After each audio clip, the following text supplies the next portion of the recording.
Let's be clear, just a reminder, if this is your first time or if you forget, leave your questions in the comments section wherever you're watching this right now, and we'll try to get them answered here with our guest today, which is Sarah Horbol, the 2018 winner of the Cleveland Marathon. Cleveland Marathon coming up again. Mm-hmm. You're running again. I am, yes. May 19th. Give me an idea into the first time that you kind of stepped foot out in a marathon.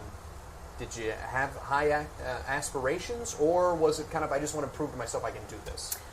So my first marathon was Cleveland in 2014, and I think it really was just I want to prove I can do this, because I was a sprinter in high school, and then I didn't run competitively in college. I just ran for exercise, same with the years after.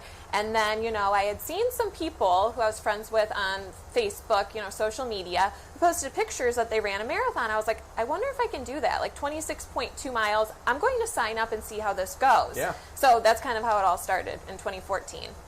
What was the biggest obstacle when you got out there? Was there anything that you didn't expect when you started, when you signed up, but you didn't know, and then you got out there and went, oh my, okay, this is how this works? So I think training-wise, I had only run one half marathon, and that was in 2009, okay? So the furthest I had run was 13.1 miles, and it had been a while since I had run that far. So I remember my first long runs, I started at like 10 miles, then 12 miles, then 14 miles. I was like, oh my gosh, this is really far, and I'm going to have to run 26.2 miles on race day. But you know what's funny? I ran 10 miles this morning, and it's become such a routine distance. Just like it's nothing. So that just shows like growth over the years, you know? But that was probably it, just starting out with those long runs that I was not used to at all.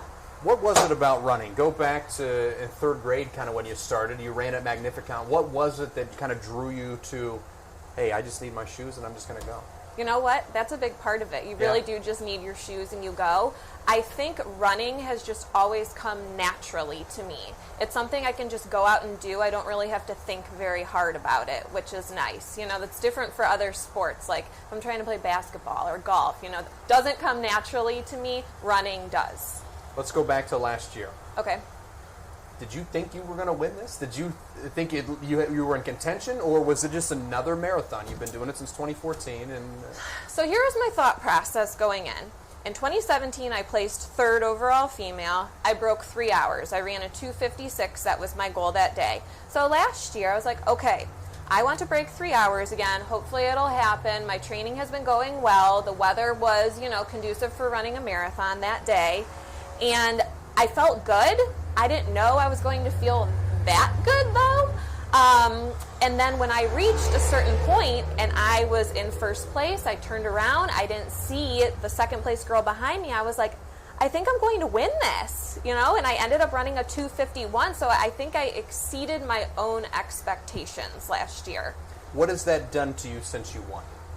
We're talking now about a potential 2020 bid in Tokyo for the Olympics. And where has your life gone since you crossed that finish line as the first place winner? So I would consider last year when I crossed the finish line in first place, running a 2:51 is the catalyst for kind of everything that has happened since then.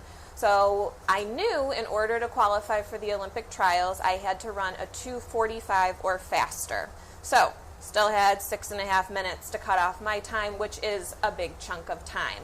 So I decided, I'm going to go for it. I'm going to, ramp up my training, really dedicate myself to this process and see what happens. So come October, I ran the Twin Cities Marathon in St. Paul, Minneapolis, Minnesota, and I ran a 2:42.58, so I qualified for the Olympic trials.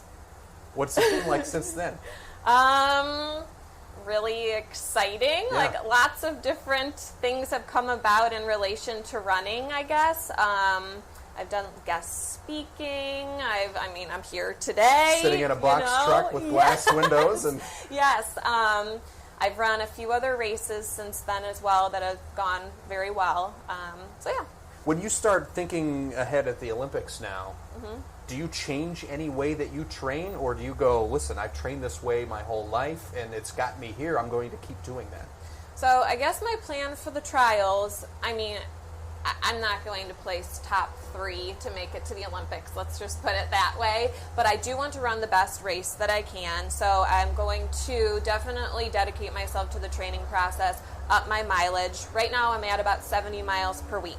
I'm hoping this summer I'm about 80 miles per week, and then training for the trials I hope to be at around 90 miles per week, because it has to be a gradual process. You cannot jump, from 70 miles a week to 90 consistently. You might injure yourself. Yeah. So I really am going to put in the work just to hopefully have my best performance in Atlanta. I want to check in online here and see what sort of questions maybe coming in for you. Okay. What was your mantra for the Glass City half marathon, and what was your mantra for the Cleveland full? Okay.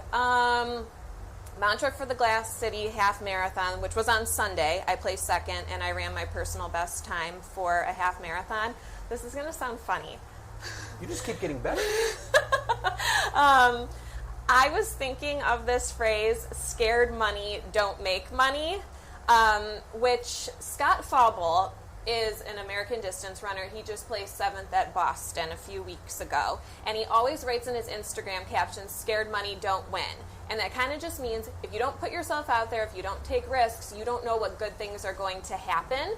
And scared money don't make money is also from a song I was listening to all weekend to pump myself up. It's by Wiz Khalifa. I like rap and hip hop a lot.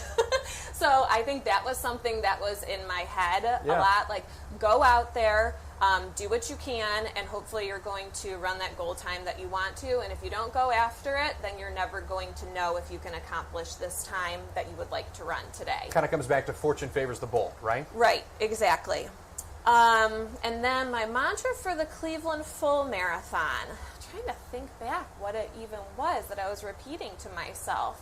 I think it was kind of one of those things where I kept telling myself, it's just one foot in front of the other. Every step that you're taking, you're getting closer to the finish line. Just little things like that. You superstitious at all? Maybe at times. Give me your what you go through on marathon day. Is there, you got to put on a shoe the left before the right, or you have to have this breakfast? What is there anything that? Oh yes, there are certain things I have to do. I write little messages on the bottom of my feet, like I wrote "scared money." Don't is it make on it money. right now or no? No, okay. It came off. So I write little mantras on the bottom of my feet. I write the goal time I want to run on the bottom of my feet, and I kind of think about that as I'm running a race. Definitely have the same breakfast before, just because I know my stomach can handle it. I always have coffee with a little bit of milk in it, oatmeal with banana, honey, and cinnamon, and then I put peanut butter in it for the protein. So that's my pre-race breakfast. Lately, for the past few races, I'm wearing them right now, 2 pieces of jewelry for luck the day before. So this is a mantra band that says just run, and then this is a necklace that says grit. And these are both from my sister. Running versus jogging, a runner or a jogger. Is there a big difference? Do you get upset if somebody says, "Are you a jogger"? That's such a funny question. I mean, I guess I jog after I run a race for my cool down. I just think of jogging as being a lot more leisurely. Yeah.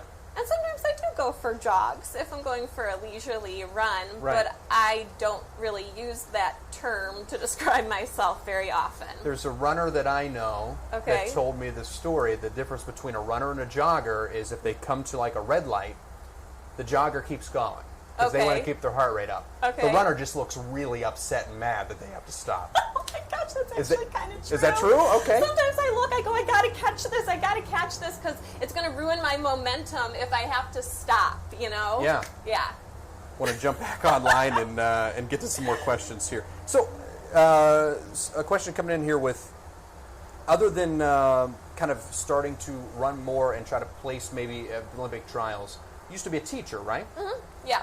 Anything shifted you since giving that up with the win, or did something else take you away from teaching?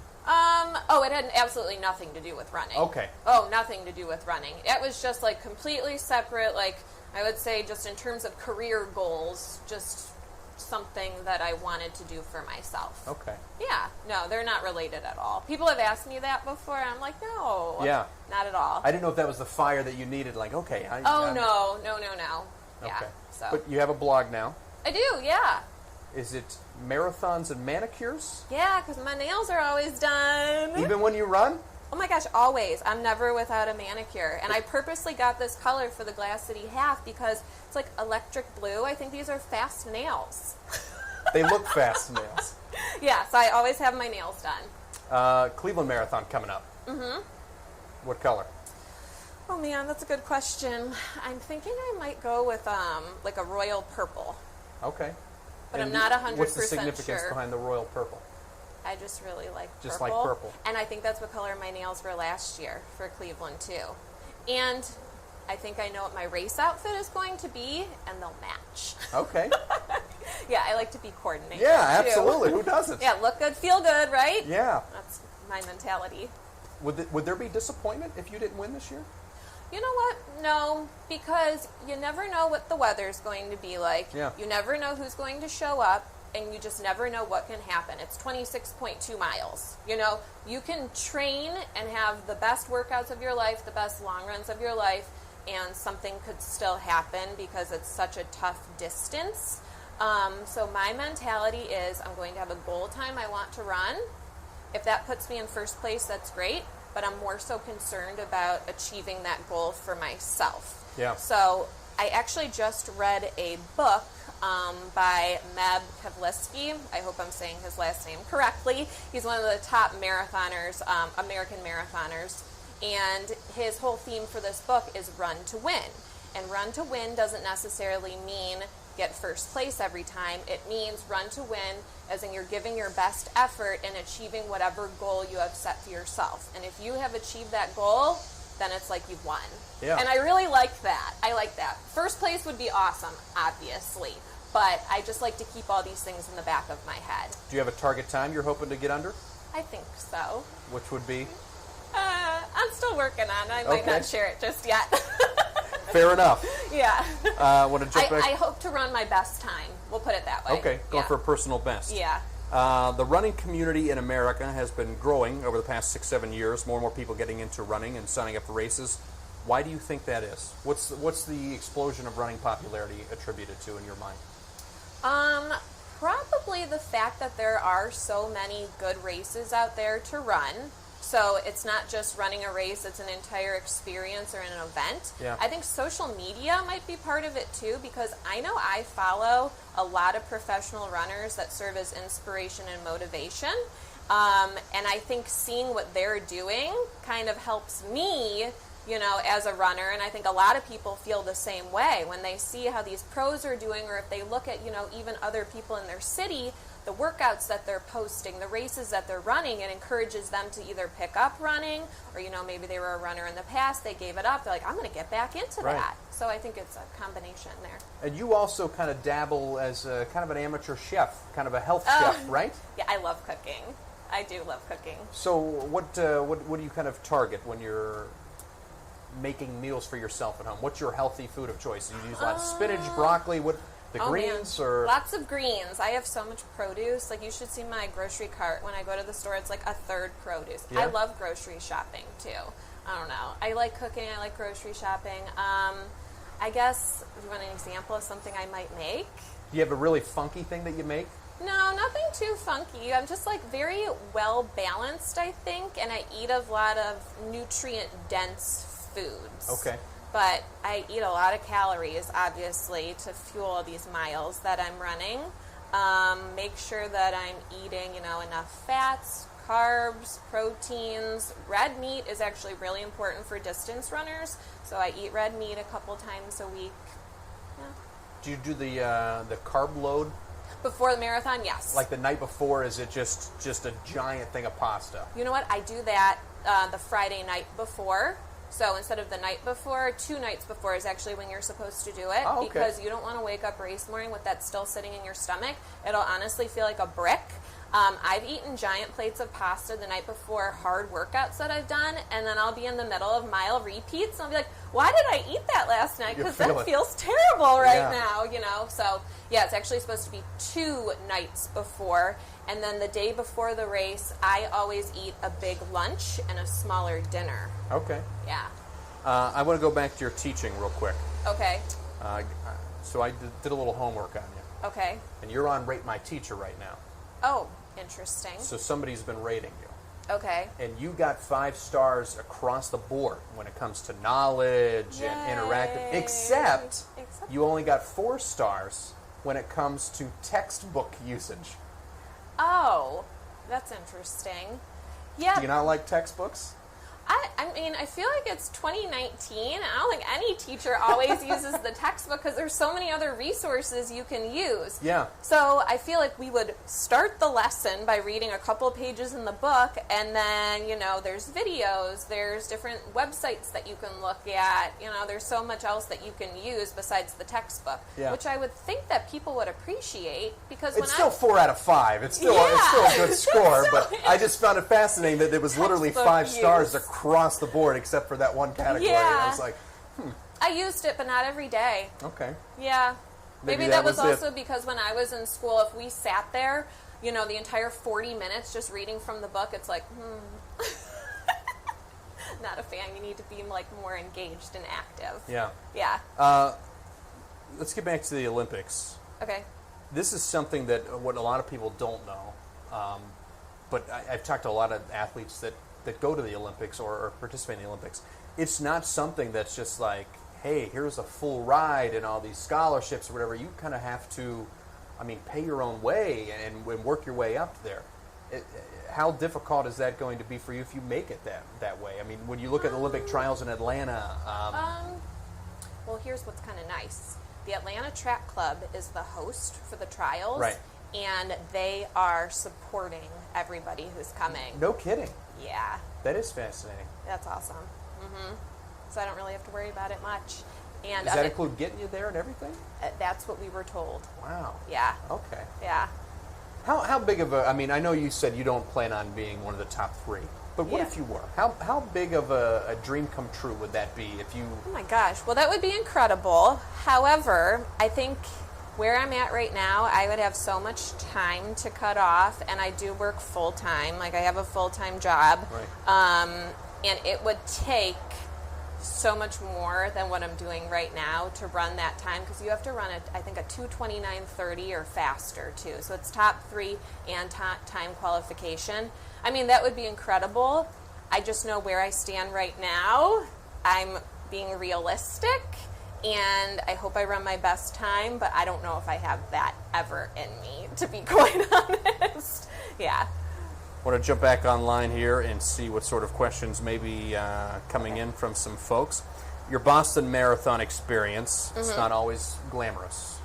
Hypothermia at the end?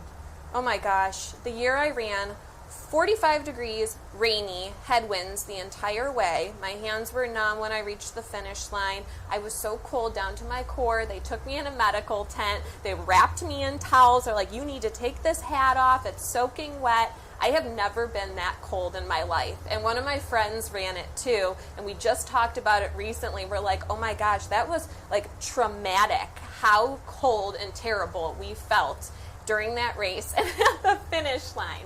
And I feel like that's how Boston is. Like last year, the weather apparently was even worse than the year I was there. This year was okay. There were storms on the way, I heard, and then it was just humid, but not nearly as bad. So if someone's watching right now, okay, and let's say this is their 2014 for you, this is their first year, they've been kind of dabbling and running throughout childhood or in high school or even in college or whatever, but they're now going to take the leap. Okay. Give them some advice. Okay. Their first time running a marathon, what would you tell them? Well, I summarized these when I was interviewed on Channel 3 like last month, 3 C's. So I'm going to bring these up again. Okay. So consistency. So you have to be consistent with your training. You can't say, okay, so this week I'm going to, do all my runs and do all my workouts, and then next week be like, nah, I don't really feel like it. That's not going to help you at all. So you need to be consistent with your training. Confidence is the second one. You need to, believe in yourself, have confidence in yourself, and surround yourself with people who also believe in you. So you need to have that support system as well, because marathon training takes up a lot of time. And you need people who are going to be rooting for you and understand when you need to be gone for 3 hours, you know, to run 20 miles just for fun to train for this race. Yeah. And then the final C is care. So you need to take care of yourself. You need to make sure you're eating properly, staying hydrated, make sure you're getting plenty of sleep, because honestly, recovery is just as important as the training aspect is. I'm going to throw a fourth C in there. Let's hear it. Carefully select your shoes. That too, yeah. You want to make sure you have good shoes that won't give you blisters. Absolutely. Hopefully we'll be talking to you again after you win again in 2019. We'll see what happens. Sarah, thank That'd be you cool. so much, and we thank you for being a Yeah. part of Let's Be Clear.